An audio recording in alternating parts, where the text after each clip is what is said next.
নমস্কার ডিয়ার মিহা চ্যানেলের আজকের ব্লগে সবাইকে স্বাগত জানাই। আশা করি সবাই ভালো আছেন, সুস্থ আছেন। আজকে শুক্রবার, এখন ওই 9টা মতন বাজে।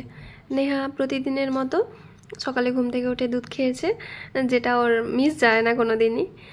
আর এখন বাজে ওই 9টা। তো মেহাকে আমি আরেকটু খাইয়ে দিচ্ছি, তো দুধ খেতে থাকা যায় না। তো তারপরে একটু ঘন্টা দুয়েক পর একটু ভারী মিল দিই প্রতিদিনই। আজকে মেহার মুড়ি মিল আছে, তার সাথে একটু সবেতা, একটু আঙুর আর ডিম সেদ্ধ। এটা খেয়ে মেহাকে নিয়ে আমি যাব একটা বিশেষ কাজে। কাজটা হচ্ছে মেহার নিজের, ওকে নিয়ে ভিটামিন খাওয়াতে যাব।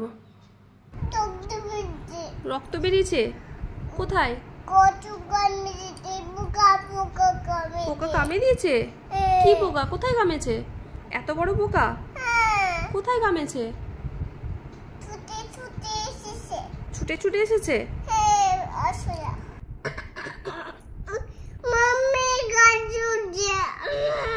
কাশি হচ্ছে? আচ্ছা, কাশি হচ্ছে, তাহলে একটু কাঢ়া বানিয়ে দিতে হবে। কাঢ়া খাবে? হ্যাঁ, কাজু খাবে? কাজু খেলে কাশি কমে যাবে নাকি? হ্যাঁ, কি খাবে? জল খাবে? আচ্ছা ঠিক আছে, চলো জল খাবো। চলো তুমি বসো, আমি জল আনছি। তুমি বসো, আমি জল আনছি। খাওয়া কমপ্লিট হতে ওকে স্নান করিয়ে দিয়েছি। একটুখানি বসে ওর সাথে গল্প করতে হয়েছে। ওর নানান রকমের বায়না, একটু পর পরে এসে বলবে মাম্মা পিঁপড়া কামড়ে দিয়েছে, পোকা কামড়ে দিয়েছে। যাই হোক, এসবে তো চলতেই থাকে ছোটো বাচ্চার। আর মেহু সারাদিন একটু আদুরে টাইপের আর কি, সারাদিন এইসব চলতেই থাকে। তো এবার ওকে আমি রেডি করিয়ে দেবো, নিজেও রেডি হব, কারণ আমাকে 11টার মধ্যে হেলথ সেন্টারে পৌঁছতে হবে।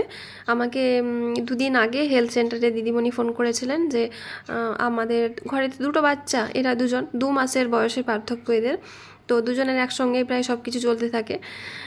তো উনি ফোন করেছিলেন যে তোমাদের 2 বাচ্চাকে নিয়ে আসবে, ভিটামিন খাইয়ে নিয়ে যাবে। তো যা প্রচণ্ড গরম পড়েছে, এবার 11টার আগে গিয়েও হবে না, সকাল সকাল হলে ভালো হতো। যাই হোক, কিছু করার নেই। তো আমরা বেরিয়ে পড়েছি। এখানে মেহু আর লোলো দুজন মিলে কুকি খেলছে। তারপর মাঝে মাঝে দুজনের আবার ভীষণ ভাব, এত ভালোবাসা না নেওয়া যায় না, দেখুন কেমন ভালোবাসা। আর মাঝে মাঝে আবার লোলো 2 মাসের বড়, তো ও একটু দিদিগিরি ফলাতে চায়। মেহু বসেছে, এসে টুক করে তার মাথা মেরে দিয়ে বসে এনজয় করবে, যেন কিছু জানে না। আর ও একটু ছোট্ট বোনের মতো কাঁদতে কাঁদতে এসে বলবে মাম্মা মাম্মা লোলো মেরেছে। যাই হোক, এই বয়সটা ওদের এই খুনসুটিগুলো না হলে তো নয় না, মানে হারিয়ে যাবে না হলে ছোটোবেলাটা। তো আমি যতটা পারি দুজনের এই মুহূর্তগুলো ফ্রেমবন্দি করে রাখার চেষ্টা করি। খুব সুন্দর মুহূর্ত। আমাদেরও ছোটোবেলায় যদি এরকম কেউ করে রাখতো ভালো হতো। যাই হোক, একটা টোটো বুক করেছি, আমি আর আমার যা দুজন বাচ্চাকে নিয়ে যাচ্ছি। টোটো বুক করা মানে হেলথ সেন্টারটা যেখানে না, ওখানে পর্যন্ত টোটো যাওয়ার সময় তো পাওয়া যাবে, টোটো ছেড়ে চলে এলে না ফেরার সময় আর পাওয়া যাবে না। ওই জন্য আমরা যতবারই গেছি একসঙ্গে পড়েছি এরকম কিছু, মানে ভ্যাকসিন বা ভিটামিন কিছু, তখন আমরা টোটো বুক করে নিয়েছি। কাজ কমপ্লিট করে আবার সেই টোটোয় করে ফিরে এসেছি। একবার হয়েছিল এরকম, টোটো ছেড়ে দিয়েছি, জানতাম না। এবার সে কি মানে নাকানি চোবানি অবস্থা আমাদের ছোট বাচ্চাকে নিয়ে রোদের মধ্যে। তারপর আমি বেশিক্ষণ কোলে নিয়ে বাচ্চাকে না হাঁটতে পারি না, আমার প্রবলেম হয়। তো সেবার মেহুর বাবা বাড়িতে ছিল বলে গিয়ে স্কুটিতে করে নিয়ে এসেছিল। যাই হোক, আমরা ভিটামিন কিছুই না, জাস্ট ভিটামিন খাইয়ে দিল দুজনকে একটু একটু করে। তারপর আবার মিনিট 5 ফাঁকা ছিল, মিনিট 5 মতন সময় লেগেছে। আবার আমরা সেই টোটোই করে ফিরে আসছি। এবার বাড়ি পৌঁছে আমাকে ফার্স্টে যেটা করতে হবে রান্না, কারণ রান্না হয়নি। আর অনেক দিন পর, এখন ওই কটা মতন বাজে, 12টাও বাজেনি, তাড়াতাড়ি চলে এসেছি। আমাদের তো ওষুধ চলছিল, তো মাংস মানে মাংস তো বাদ দিন, মানে পেঁয়াজ রসুনও খাওয়া হয়নি। তো অনেক দিন পর বাড়িতে মাংস হচ্ছে।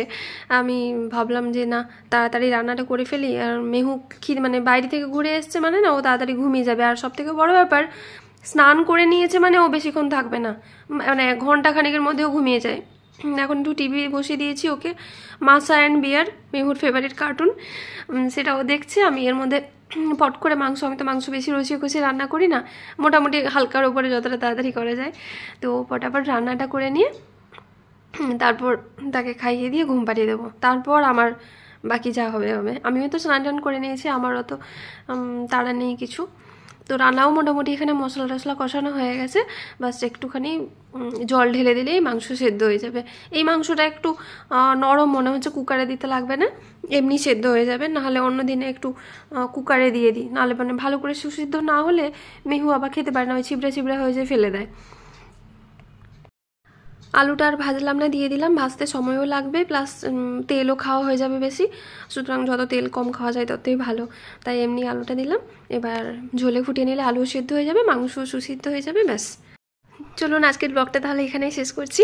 ব্লগ যদি ভালো লাগে প্লিজ একটা লাইক করবেন আর কমেন্ট করে জানাবেন আমাকে কেমন লাগলো, আর চ্যানেলটা অবশ্যই সাবস্ক্রাইব করে নেবেন। খুব শিগগিরই দেখা হবে পরের ব্লগে। সবাই ভালো থাকবেন, সুস্থ থাকবেন।